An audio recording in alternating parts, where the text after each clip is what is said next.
Asante sana mpenzi mtazamaji wa mtandao wetu wa Kenya TV ambaye ni mheshimiwa mahali popote ulipo, na kusalimia hujambo. Natumai umzima, ubuheri wa afya na penye nipo kukwema. Karibu ili nikufahamishe vile hali ilivyo katika taifa lile la Tanzania. Habari ambazo zinatufikia katika meza yetu ya habari ni wazi kwamba jeshi wameweza kuteka nyara na kuchukua Tanzania rasmi, na katika kanda hii tutakuwa tunaangazia ni kivipi wameteka nyara baadhi ya miji katika taifa lile la Tanzania, ni kivipi wameweza kuchukua Tanzania. Baadaye nitakuwa na kueleza kwa akina. Kabla nizame kwa undani, na shukuru wote ambao mnatazama hii kana mahali popote mlipo, mzidi kubarikiwa na Mwenyezi Mungu akae katika kiti cha enzi. Kwa heshima na taadhima, unapoendelea kutazama hii kanda, tukabidhi like. Kuna alama ya kidole hapa chini mwa kanda, bonyeza hiyo alama ya kidole kama njia moja ya kutukabidhi like. Na ikiwa hauja subscribe, maybe unatazama kwa mara ya kwanza ama umekuwa ukitazama lakini bado hauja subscribe, na kuomba kwa heshima na kwa unyenyekevu uweze kusubscribe. Kuna kitufe pale chini ambacho kimeandikwa subscribe. Bonyeza hicho kitufe ili kubadilishiwa na kuandikiwa subscribed. Kando kuna kengele, bonyeza kengele ili kupata kanali zote pindi tu tunapoziweka katika mtandao huu wa Kenya TV. Ukimaliza kutazama, sambazia wengine katika mtandao wa WhatsApp na hata katika mtandao ule mwingine wa Facebook ili tuendelee kujulisha wengi tena zaidi.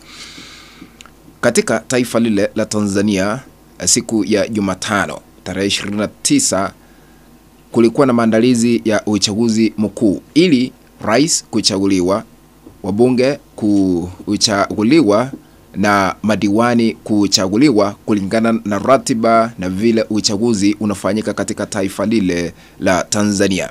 Lakini wakati shughuli hiyo ilianza baada ya kuanzishwa katika baadhi ya miji ama kote nchini katika taifa lile la Tanzania, maandamano yaliweza kutanda.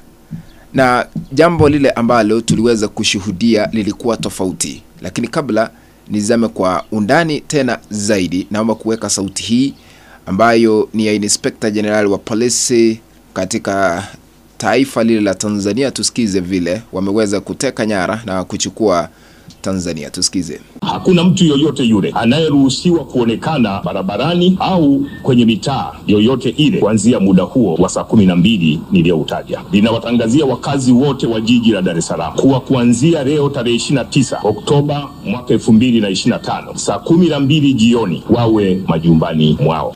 Sauti hiyo ni ya Inspector General wa polisi katika taifa lile la Tanzania. Ameweza kutangaza hatua kali ambazo zitachukuliwa. Ni kivipi jeshi limeweza kuteka nyara baadhi ya miji ya Tanzania ikiwemo Dar es Salaam.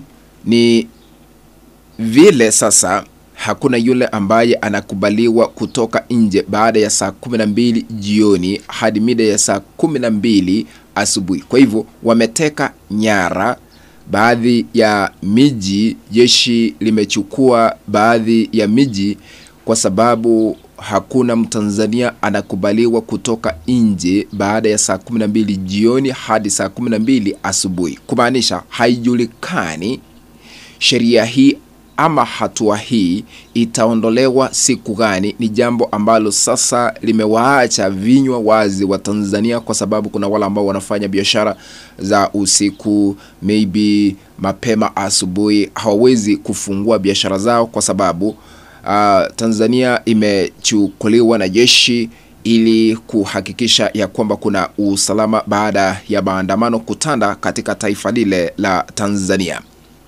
Jambo ambalo tuliweza kushuhudia la kwanza ni kwamba sijawahi ona maandamano yakifanyika siku ya uchaguzi.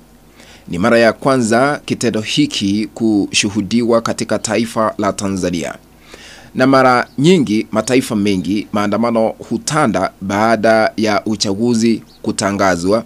Maybe wakati yule ambaye alikuwa na ufuasi mkubwa, yule ambaye alikuwa anadhaniwa kuchaguliwa, kukosa kuchaguliwa, ndio maandamano yanaatanda. Hata katika taifa lile la Cameroon, baada ya yule ambaye akona miaka mingi zaidi ya 90 kutangazwa kwamba yeye ndiye ameshinda kiti cha urais. Maandamano hata sasa hivi yanaendelea katika taifa lile la Cameroon, lakini Tanzania ni mara ya kwanza maandamano kutanda siku ya uchaguzi, kumaanisha uchaguzi huu haukuwa wa uhuru na wa haki, kwa kile ambacho kinasemekana ya kwamba mpinzani katika taifa lile la Tanzania, Tundu Lissu, ambaye ni mwanachama wa Chadema, alikuwa amezuiliwa, amefungiwa kutowania kiti cha urais, jambo ambalo liweza kusababisha maandamano kushuhudiwa katika taifa lile la Tanzania. Ikumbuke kwamba rais wa sasa Samia Suluhu Hassan ndiye mgombea wa kiti cha urais ambaye akona nguvu za kisiasa kuliko wale ambao waliweza kuwekwa pale, kwa sababu inasemekana ya kwamba wale ambao waliwekwa kuwania kiti cha urais, kuna chama cha kisiasa tangu historia kuandikishwa kimewahi kumiliki zaidi ya 5% ya kura za Tanzania. Na yule ambaye anaitwa Luhaga Mpina wa chama cha ACT Wazalendo, naye aliweza kuzuiliwa kuwania kiti cha urais. Habari ambazo tunajulishwa ni kwamba Tundu Lissu ambaye yu gerezani sasa hivi, inadaiwa kwamba hana uhuru wake hata kama yuko kwa jela, kwa sababu kuna CCTV kamera zimewekwa pale. Hata akienda kuoga anaonekana, hata akivaa nguo anaonekana, hata akisongesha mguu anaonekana, kama njia moja ya kumzuia kutowasiliana na yeyote kule Tanzania, kwa sababu maandamano yale yaliweza kuutana. Tunadai kwamba ni uongozi ambao unaendelea wa kiimla, kwa sababu kuna uhuru na haki kwa binadamu kufanya mambo yao kisiri, kufanya mambo ambayo ni mazuri. Lakini wakati mtu anawekewa kamera, wakati anapo hata kuoga mwili, kamera inamulika ili kumzuia kutoongea na marafiki wakati maandamano yanaendelea, ni jambo ambalo limeleta tete katika taifa lile la Tanzania. Lakini tutasubiri, tutaendelea kujulisha ni yapi yanaendelea katika taifa lile la Tanzania baada ya kura zile kidogo ambazo ziliweza kupiwa, kwa sababu tuliweza kushuhudia baadhi ya vituo vya kura zikiharibiwa zaidi na wale ambao walikuwa wanaandamana katika miji tofauti katika taifa lile la Tanzania. Kuna wale ambao hawakupiga kura.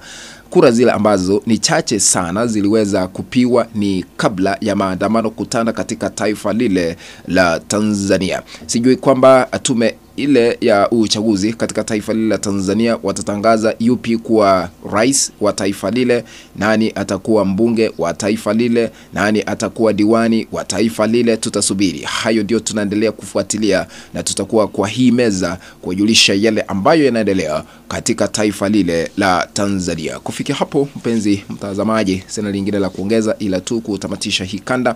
Nitarudi baadaye na mengi zaidi. Na ikiwa hauja subscribe, na kuomba tu uweze kusubscribe. Kuna kitufe pale chini ambacho kimeandikwa subscribe, bonyeza hicho kitufe ili kuandikiwa subscribe. Chikado kikura kengele, bonyeza kengele ili kupata kada zote pindi tu tunapoziweka katika mtandao huu wa Mokenya TV. Sambazia wengine katika mtandao wa WhatsApp na hata katika mtandao ule mwingine Facebook, ili tuendelee kujulisha wengi tena zaidi. Barikiwa tena zaidi, tukutane katika kanda ambayo nitaileta hapo baadaye. Kwaheri kwa sasa.